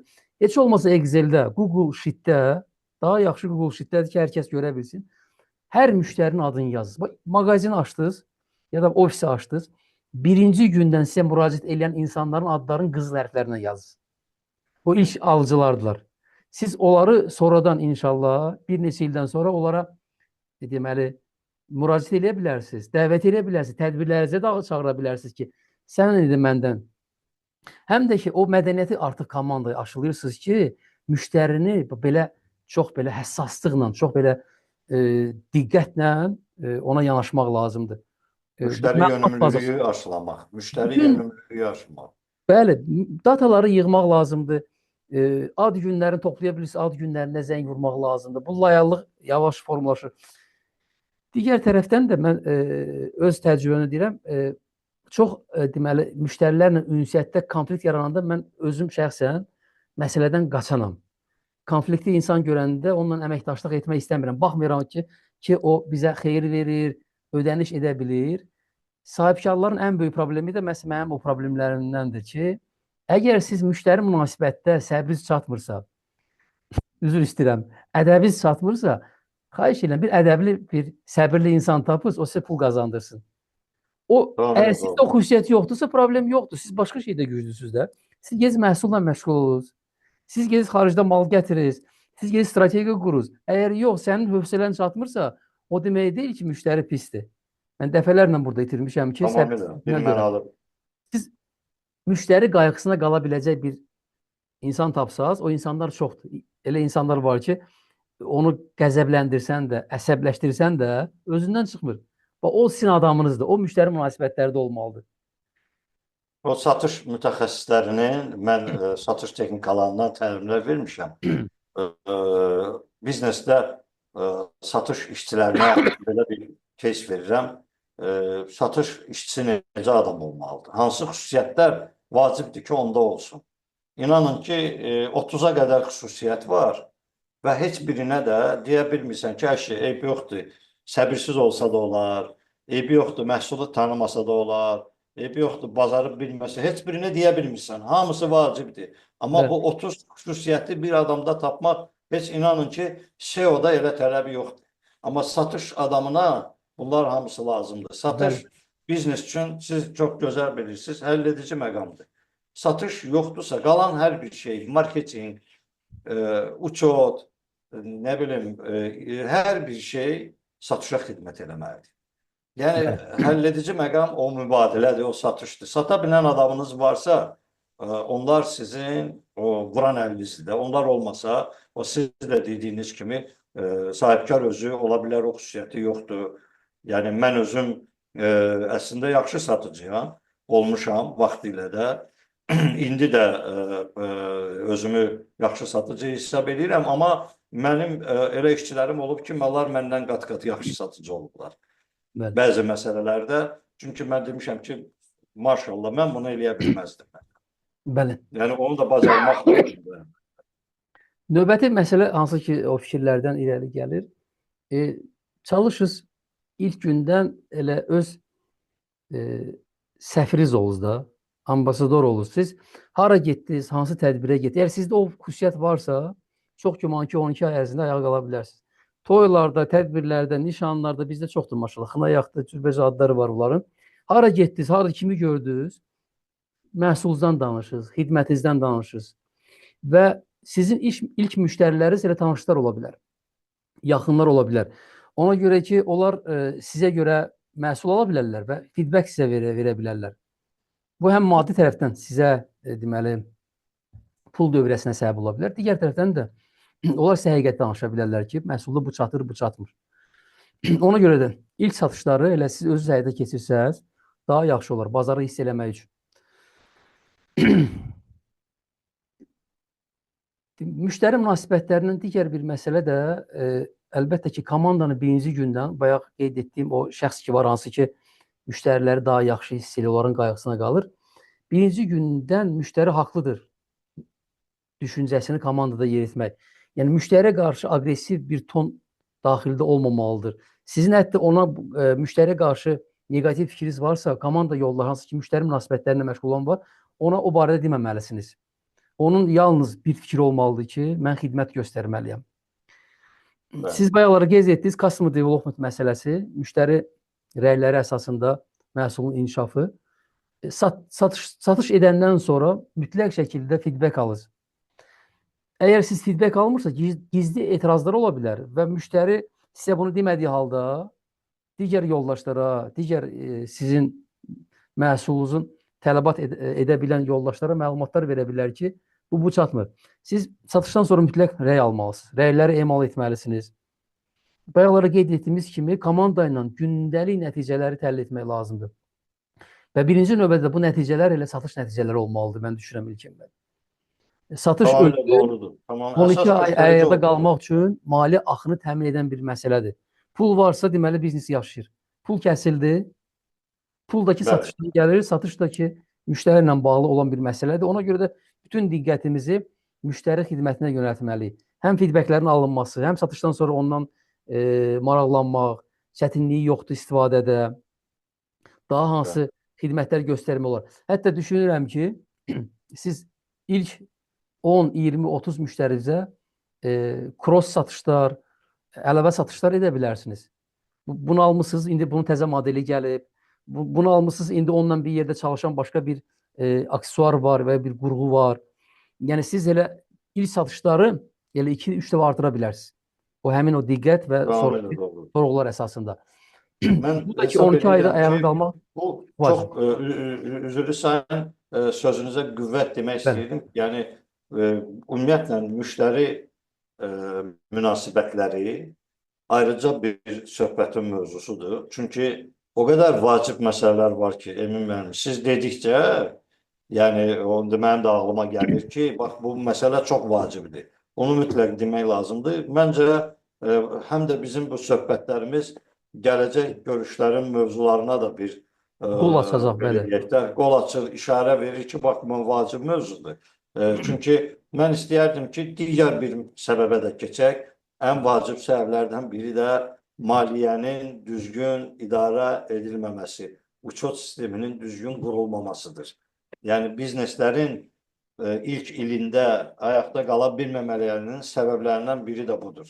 Bəli. Vacib səbəblərdən. Siz özünüz bunu çox gözəl bilirsiniz və sizin də məhsulunuz sırf yəqin ki, o vaxtları o məhsulun bazarını müəyyən edərkən buna da fokuslanmış bir məhsuldur. Yəni indiyə qədər mən elə müştəri, elə sahibkarlar görmüşəm ki, təəccüblənmişəm ki, bu adam necə indiyə qədər işləyir? Baxın, aylıq dövriyyəsi 100 mindən artıqdır və bütün dövriyyə hamısı bir bloknotun içindədir. Kompüter yoxdur. Əcdahadır.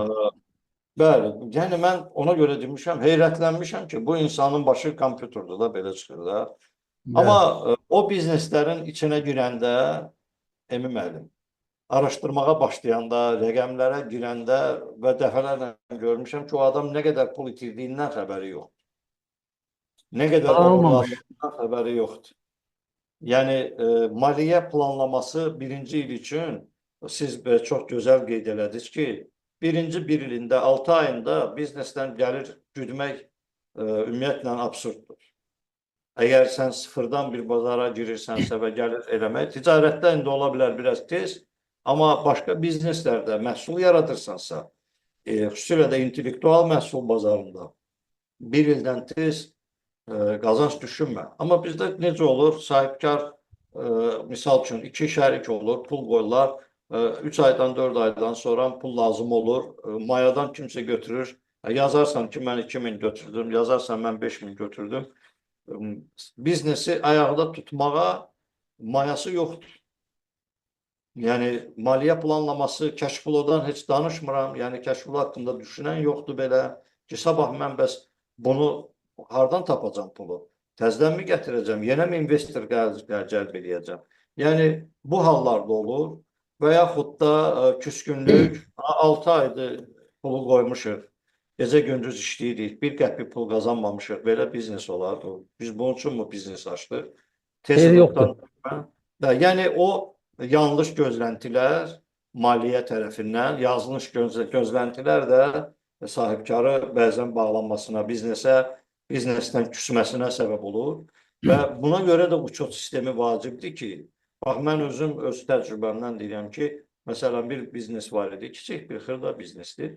İndi kimin üçünsə, necə deyərlər, mənim üçün də yəni həmçinin, ümumiyyətlə bu xırda sahibkarlıq, böyük sahibkarlıq, kiçik sahibkarlıq bu meyarları var da. Yəni mən kiçik sahibkarlıqdan danışıram.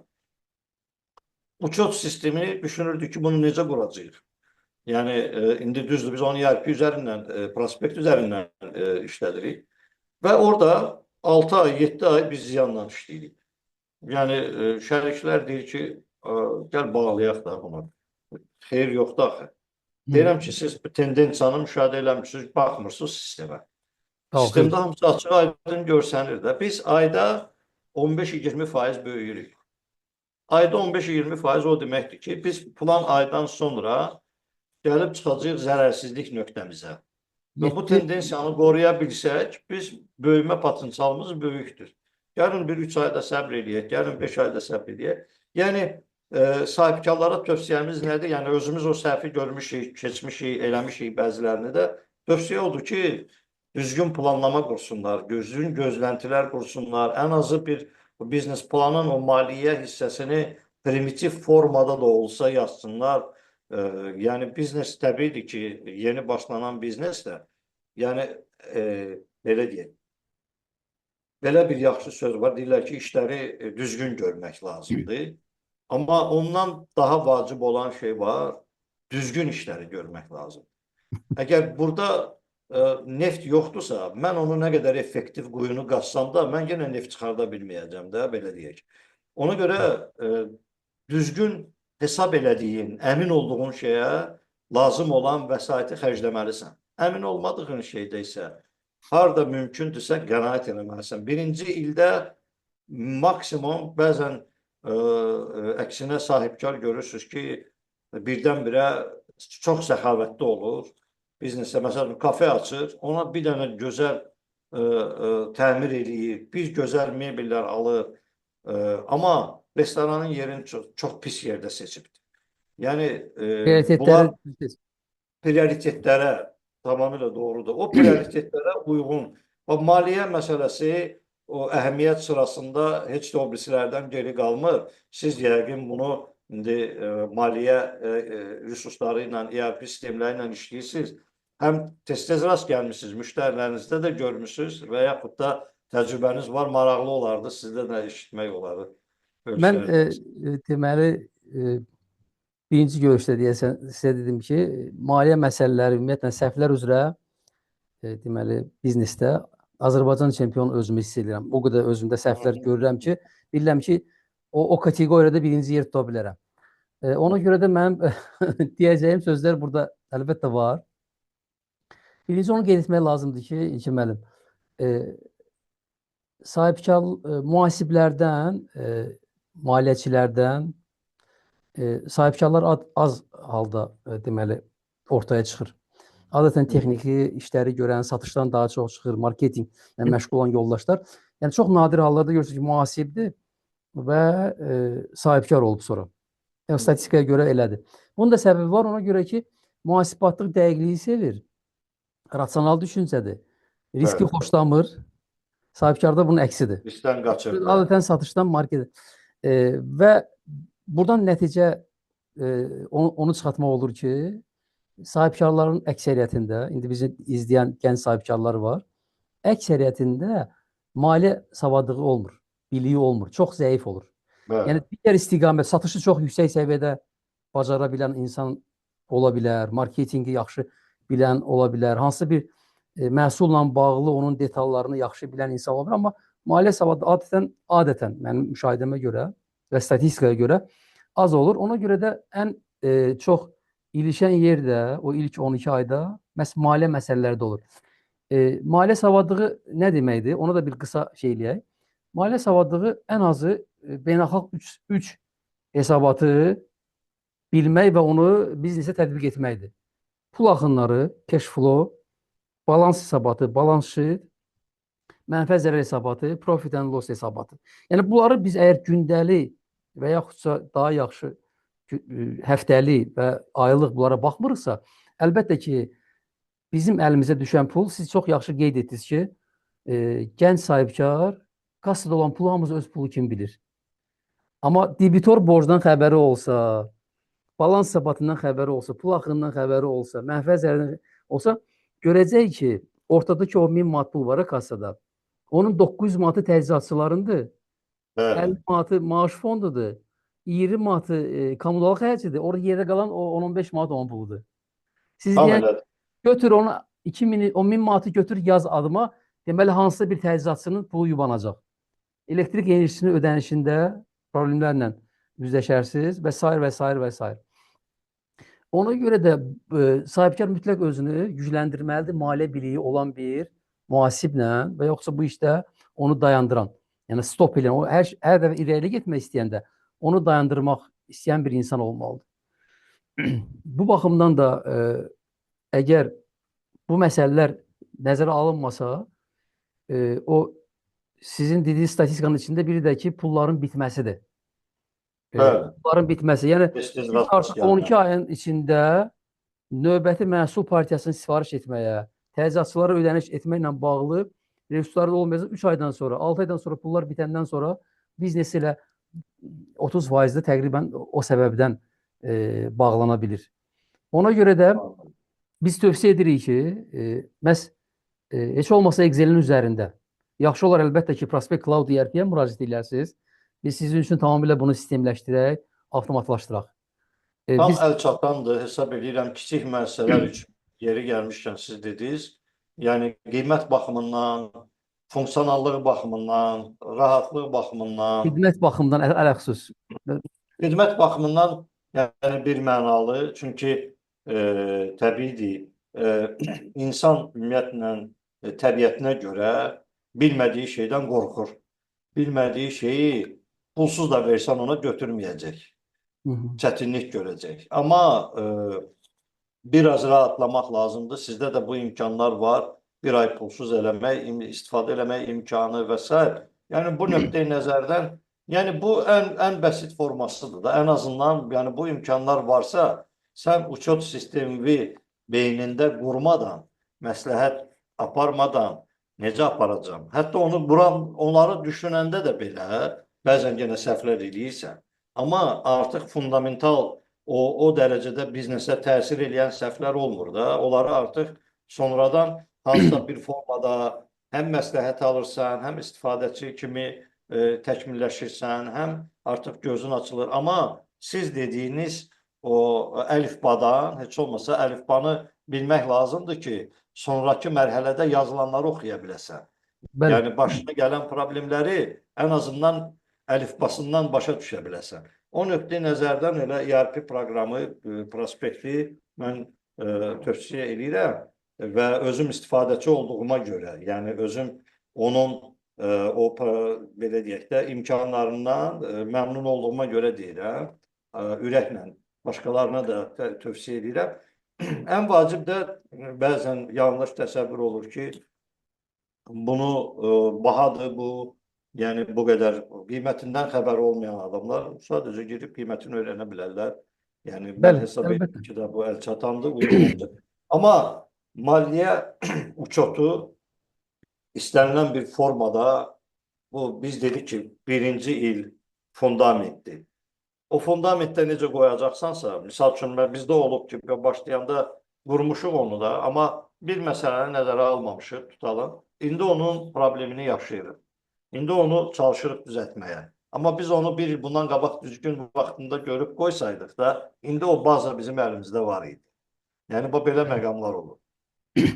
Bəli, tamamilə doğrudur və mütəxəssislərə də müraciət edə bilərlər.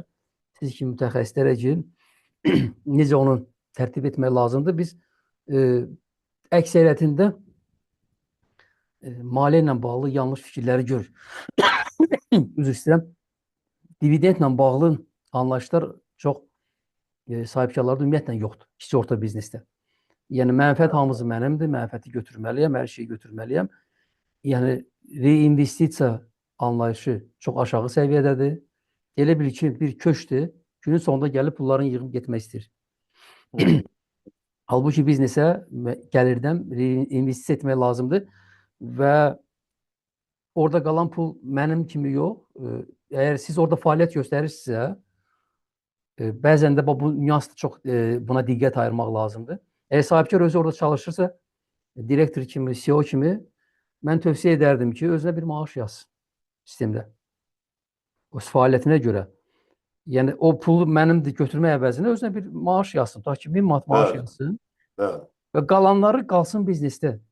Dividend kimi sonra götürə bilər. Amma 12 aydan sonra olsa daha yaxşıdır. Ona görə ki, pul defisiti biznesin dayandırması kimi bir şeyə gəlib çıxılır.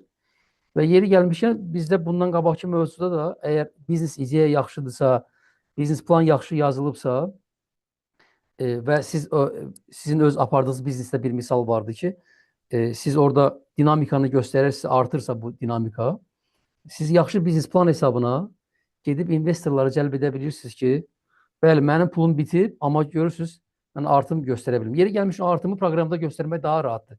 Çox rahatdır. Elə onu oradan Excel-ə də transfer edirik. Heç proqramı göstərmək istəmirsənsə, atırsan Exceldə, proqramın içində də görmək olur, aylar üzrə, illər üzrə baxmaq olur hamısına. Bəli. Bu barədə çox danışmaq olar. Mən düşünürəm ki, bəlkə də biz növbəti görüşlərdə yenə də bu 12 ayın başqa bir formatında danışaq ki, biznesinizi möhkəmləndirmək lazımdır, gücləndirmək lazımdır, inkişaf elətdirmək lazımdır. Bu da elə 12 ay, ilk 12 aya xidmət edən bir məsələlər olacaq. Bir bölmədə qalıb, qısa olsa da ona da toxunaq, əgər Buyurun, buyurun. varsa. Əlbəttə. O da göstərdiyimiz məhsul və xidmətlə bağlı nə işlər görmək lazımdır İlkin müəllim. Yəni o siz bayaqlar qeyd etdiniz. Custom development vardı orada. Yaxşılaşdırma ilə bağlı hansı işlər görmək olar? Məhsulla bağlı. Məhsulu o hipotezaları var, onu yoxlamaq. A/B testlər barəsində danışmaq olar. Müştəri ilə demo şəklində istədiyiniz var. Bu barədə bir qısa bir yığcam bir təkliflərimiz, fikirlərimizi də versək yaxşı olar gənc sahibkarlara. Əlbəttə ki, mən indi öz düşüncələrimi bölüşüm. Siz də əlavələrinizi edərsiniz, Emin müəllim. Nə tövsiyələr eləyə bilərdik? Birincisi, başa düşmək lazımdır ki, böyümək üçün əvvəl bir oturuşmuş sistemi qurmaq lazımdır. Modeli qurmaq lazımdır. O model işləyirsə, ondan sonra böyümək olar. Bəzən görürsünüz ki, sahibkarlar o böyümə həvəsində olur və bir yerdə, məsəl üçün, bir dükkanı gəlirə çıxartmadan, oradakı işini sistemləşdirmədən maliyyəni digər tərəfə yönəldir. O artıq fokuslanmanı da zəiflədir. Yəni, başda biznesini böyütmək, miqyaslandırmaq, siz dediyiniz bayaqki terminlə ifadə eləsək, miqyaslandırmaq üçün birinci növbədə birincinin sistemini qurub ayaqda saxlamaq lazımdır. Sabitləşdirmək lazımdır. Sabitləşdirmək tamamilə doğrudur. Ondan sonra mən görürəm ki, bu stabilliyi mən artıq bunu sistemləşdirmək, avtomatlaşdırmaq vacibdir. Bayaqları bir məsələ dediniz, o komanda işində mən istəyirdim onu qeyd edəm, indi yadıma düşdü ki, yazmaq məsələsi. Məsələn, bizim bir biznesdə rəhbərlik arasında 2 tirəlik yaranmışdı bizdən. Mən məsəl üçün deyirdim ki, sənədlər iyerarxiyasında birincidən nədən başlamalıdır? Başlamalıdır vəzifə təlimatlarından. Yəni, əgər bizim strukturumuz varsa, bu vəzifəni bu filan kəs eləyəcək, burada vəzifə təlimatı yazılmalıdır. Bunlar deyirlər ki, yox, elə adından məlumdur da, vəzifə təlimatı yazsaq, bəzi işləri hansını ki, biz nəzərə almamışıq deyəcəksə, bu işçi deyəcək ki, mənim vəzifə təlimatımda yoxdur ki. Yəni, belə bir fikir ayrılığı var idi. Amma mən yenə də öz fikrimdə qalıram və bunu da digər bizneslərdə də dəfələrlə sınamışam ki, vəzifə təlimatı vacibdir sənəd. Yəni, adam da aydın başa düşsün, sən də biləsən, o qalan məsələlər, hansı ki, təlimatda əksini tapmayıb, onların həll olunması, o liderlik və s. digər məsələlərlə, onlar texniki məsələlərdə həll olunan məsələ. Amma yazılanda, bax, yenə də gəlir bu yazı hissəsinə, uçot hissəsinə, biznes proseslərin optimallaşmasına, sənin biznes prosesini 3 işçindən hərəsi bir cür ifadə edirsə, təsəvvür edirsə, orada hansı sistemli biznesdən söhbət gedə bilər? Yəni, sən onu heç miqyaslandıra da bilməyəcəksən, təbiidir. Və burada nə tövsiyə edərdik? Birincisi, siz də bayaq dediniz, ən azından sahibkar biraz çevik olmalıdır. Yəni, öz üzərində işləməyi bacarmalıdır, adaptasiya olmağı bacarmalıdır, komandanı motivasiya eləməyi bacarmalıdır, özü bilmədiyi şeyi, indi internet əsridir, indi süni intellekt əsridir. Yəni, bunlar üçün imkanlar çox əlçatandır. Buna vaxt və resurs mütləq sərf eləmək lazımdır. Amma eyni zamanda bəzən də bilirsiniz necə olur, biznesin bir ilk ilində çökməsinin səbəblərindən də biri olur ki, sahibkar o ümidlərlə, yanlış təsəvvürlərlə biznesə başlayır, nəticə effekt görmür 6 aydan, 8-9 aydan sonra o tükənir. O artıq doymağa başlayır, ümidlərini itirməyə başlayır və indi təsəvvür edin, sahibkar ümidini itiribsə, onun komandası onun da arxasıca necə gedəcək? O deməkdir ki, artıq o biznesin sonu gəlibsə. Yəni, o ümidləri itirmək olmasın. Real soyuq baxışla qiymətləndirmək lazımdır ki, bu biznesi mən qurmuşam, bu gedəcəkmi? Bu dinamika mənə nəyi deyir? Mən nəyi səhv edirəm, nəyi yanlış edirəm? Yenə də burada kənar mütəxəssislərə, konsultantlara, mentorlara və yaxud coachlara müraciət eləməkdə rahat olmaq lazımdır. Başqa nə deyə bilərəm? Bayaq qeyd elədiyimizi ümumiləşdirsək, maliyyə nizam intizamını düzgün qurmaq. Yəni buna da toxunduq və ən çətin işlərdən də biri komanda ilə işləmək üçün özünün keyfiyyətlərini yüksəltmək, onun üzərində düşünmək, onun üzərində çünki bunsuz ümumiyyətlə çox çətin olacaq. Yəni o yenə də gələcək mövzularda bunu ayrıca müzakirə edə bilərik ki, sahibkara hansı xüsusiyyətlər vacibdir ki, o normal biznesini irəli apara bilsin. Bəli. Yekunlaşdıraq düşünürəm bizim bugünkü görüşümüzü.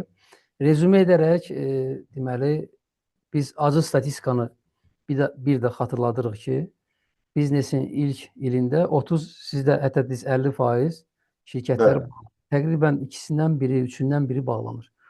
Bu çox acı statistikadır və bu göstərici bu məsələyə biznesin 12 ayında çox həssas və diqqətli olmağı tələb edir sahibkarda. Burada vacib məsələlərdən biri, biz sahibkarlara buradan rezüm edərək deyirik ki, şəxsi keyfiyyət çox önəmlidir. Sizdə xarakter olmalıdır, siz bayaq qeyd etdiyiniz kimi ki, bu 12 ay ərzində liderlik xüsusiyyətləri, xarizmanı ortaya qoyaraq bir, komandanı arxanızca apara bilərsiniz, komanda işini düzgün qura bilərsiniz, onun da deməli yollarını biz bir neçəsini sizin üçün sadaladıq.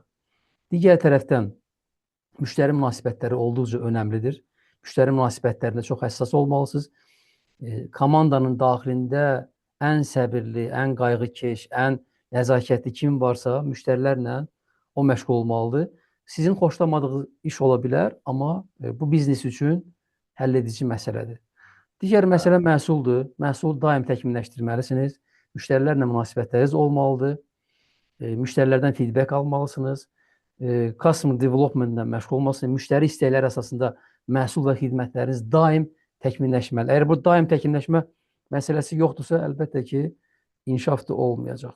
Burada müştəri ilə bağlı bizdə eyni zamanda müştəri bazası olmalıdır. Siz artıq ilk gündən artıq müştərilərin dəqiq siyahılaşdırılmış bir forması, kateqoriyalara bölməlisiniz.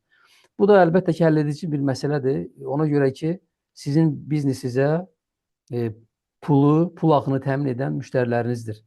Onlarla ciddi şəkildə çalışmalısınız. Və pula da gələndə onu da qeyd edək ki, maliyyə savadlığınızı artırmalısınız. Həm özünüzün, həm də ki, lazım olanda maliyyəni bilən komanda yoldaşı olmalıdır. Ekspertlərə müraciət edə bilərsiniz. İlkin müəllim kimi bir ekspertlər hansı ki, sizin 1 illik, 12 aylıq maliyyə planınızı qura bilər. Mənbələri bir yerdə araşdıra bilərsiniz. Biznes planı bir də üzərindən keçə bilərsiniz. Və əlbəttə ki, sistemləşdirmək lazımdır ki, siz komanda ilə bir yerdə gündəlik olaraq həm satışları izləyə bilərsiniz, avtomatlaşdırılmış sistemləri vasitəsilə, ERP vasitəsilə, həm mənfəət zərərlərinizi ölçə bilərsiniz, həm ambarda ən çox satılan məhsulları görə bilərsiniz, ən çox mənfəət gətirən məhsulları görə bilərsiniz, həm də debitor, kreditor borcları şəffaf şəkildə izləyə bilərsiniz ki, biznesdə olan o vəsaitlər, o pullar hardan gəlir və hara xərclənməlidir kimi məsələlərə doğru qərar verə bilərsiniz bunlarla bağlı. Ona görə də biz tövsiyə edirik ki, biznesin ilk 12 ayında çox həssas, gecə-gündüz çalışmaq kimi bir hissiyatınız olmalıdır. Düşünməməlisiniz ki, biznesi açdıq, artıq hər şey qaydasındadır. Əslində işlər və problemlər və əsas o qayğılar məhz bu 12 aydadır. Ondan sonra əlbəttə ki, siz daha rahat, daha arxayın ola bilərsiniz. Ona görə ki, o vaxt ərzində çox güman ki, biznesiniz artıq fundamenti, bünövrəsi formalaşacaq. O bünövrə sizə yol xəritəsidir. Yəni, onun üzərində siz nələr qura bilərsiniz? İlkin müəllim dediyi kimi, o yol xəritəsi. Ondan sonra bilərsiniz ki, biznesi hara qədər qaldıra bilərsiniz, ucalda bilərsiniz. Düşünürəm bu görüş insightlarla və statistikalarla zəngin oldu və bizim gənc sahibkarlara və kiçik orta biznes sahiblərinə faydalı olacaq. Ən azından ümid edirik. Əgər Arzu edirik elədir, ki, faydalı olsun. əgər elədirsə, əlbəttə ki, çox məmnunuq ki, yəni bir dəstək, bir fayda ortaya qoya bildik. Yekunlaşdırırıq görüşümüzü. Əgər başqa bir fikir yoxdursa, İlkin müəllim, sağollaşaq Bəli, izləyicilər. mən də təşəkkür edirəm sizə də bu fürsəti yaratdığınıza görə. Eyni zamanda da bütün sahibkarlara, xüsusilə də biznesinin ilk ilində olan sahibkarlara uğurlar, müvəffəqiyyətlər, səbir və dözüm arzulayıram. Bəli. Əla. Çox sağ olunuz. Mən də sizə qoşuluram. Uğurlar arzu edirik. İnşallah növbəti görüşümüzdə yeni bir mövzu ilə, sahibkarlıq fəaliyyəti ilə bağlı yeni mövzu ilə qarşınızda olacağıq. Hələlik gecəniz xeyrə qalsın. Sağ olun, uğurlar. Sağ olun. Sağ olun.